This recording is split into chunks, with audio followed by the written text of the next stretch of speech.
And I'm Sam Trump. And we're 2 of 8 of Sidewalk Chop. Yes, I played trumpet with Sidewalk Chop. And I'm the MC. We just played Lafayette for the first time ever. First time. It's nice. Yeah, it was a lot of people who came out, showed a lot of love. It was very hype from the beginning. Yes, it was nice. Good energy. It was dope. It was good energy. Thank you guys for being here tonight for that.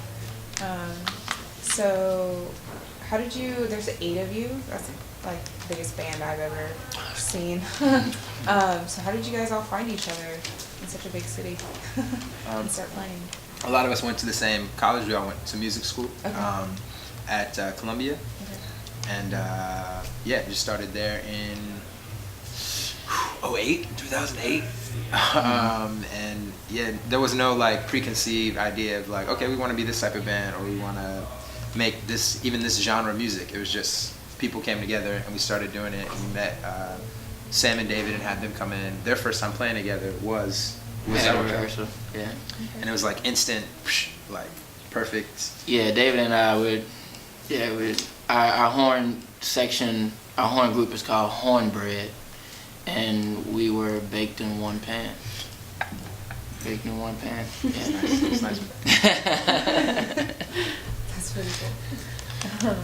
So that's really cool that you guys, just all came together and made it work with your sound, because it's very unique, obviously. And, yes. But go ahead, Sam. Well, somebody said that earlier, and my response was, first of all, thank you, because having a unique sound means that you're being true to who you are as an individual, because nobody can be you and nobody can be us, and giving us that type of compliment is so awesome, to hear, because it means that we're just staying true to who we are, and we're developing our brand and our sound and our reputation on, just being us. Absolutely. Yeah, we share a lot of music too. So Hiatus Coyote is one of my favorite bands ever, and Sam actually put us all up on that. And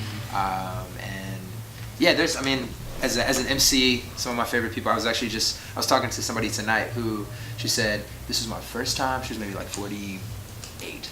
I have no idea. I don't actually know how old she was, but she was older, and she was not in here.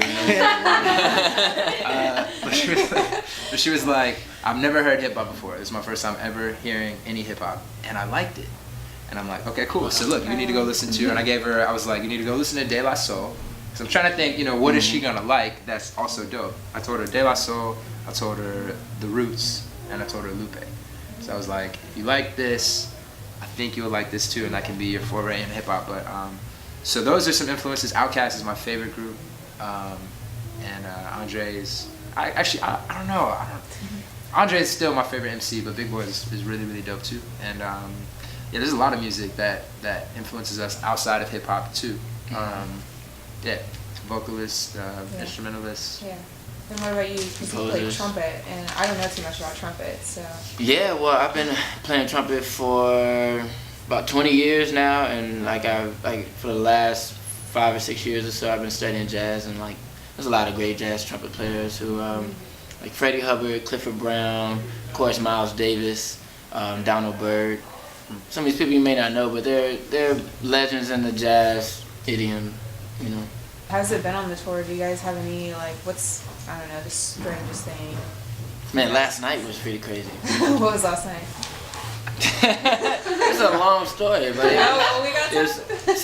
so we were in Michigan, and we were going to this lake house, and it was after our show. It was like 1 a.m, and this lake house was by the lake and down a hill, and we were at the street. And down the hill, on the way to the lake house, was like about 3 feet of snow, and it wasn't like that hard packed in snow. It was like crispy on top. It was crispy on top and soft in the middle. You know what I mean? And so as soon as you stepped on it, you went straight down.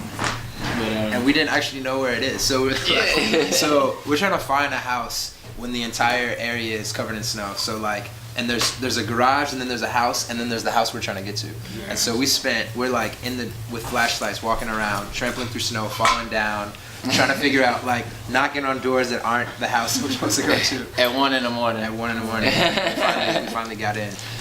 Yeah, that was pretty crazy. I mean, we've had You said this once at a show, but we've probably broken down in pretty much every region of the country with our past vehicles. We have a pretty reliable vehicle now, so. Yeah, it was my one breakdown that will always stick in my head. We played one of my favorite artists. Speaking of influences, Bilal. Like super talented musician, great singer, and definitely an influence for all of us. And we played this jam, and we actually jammed with Bilal and his band, and it was dope. It was like a huge high point because we played our set. He walked in halfway through our set. And we're like, oh man, Bilal's checking out our set.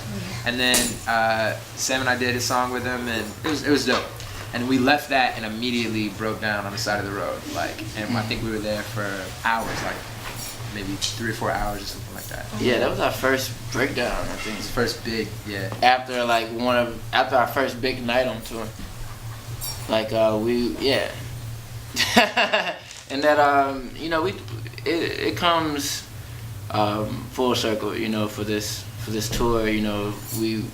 We have highs and lows, and even at the times where we feel like yes we're successful, life happens sometimes, and it brings us back down to perspective. earth. Yeah. I mean, and it kind of it's that like bittersweetness. I mean, it's the fact that all of us, even at the quote unquote lowest of times, we find humor in it, or we enjoy it, or we're still like 100% no question happy that we're doing exactly what we're doing right now. That makes those other moments where it is like when you sell out a big show in a city and there's tons of energy and love, it makes it that much nicer because we know that it's not just this that keeps us going, that we also are still just as in it when we're like trampling through 10 feet of snow, trying to knock on doors and maybe gonna get arrested. I think you can definitely. Well, this most recent album, we tried a different approach than what we've done in the past. Right. It's kind of interesting because the very first album we did was very much like I want to say it's more in the hip hop lane. Like a lot of the parts were recorded separately. It doesn't sound as live.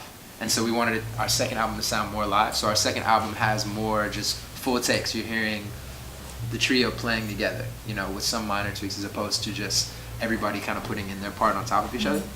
So then the natural evolution of that is to go from like an album that's kind of put together to a more live album to just a straight up live album where it's just us at a shows. You're hearing exactly how it sounded with the crowd, with the people. So I'd say in that way they're related. Okay. And thematically, I think we've, always been, I think, positive in our messaging, and not necessarily like, I think we've grown as people. I think we've gotten better at how we relate messages and things like that. But I think it's still in the same lane and the same direction. You can follow us on all the social media. On Twitter, we're Sidewalk Chalk 8. Facebook, we're Sidewalk Chalk Music. Instagram, Sidewalk Chalk Music. We're on Tumblr as well. Are we on Tumblr? Yeah. We're on Tumblr. And if you're watching this, share it. Thank you. Would you ever come stay on my way? It's been a while since I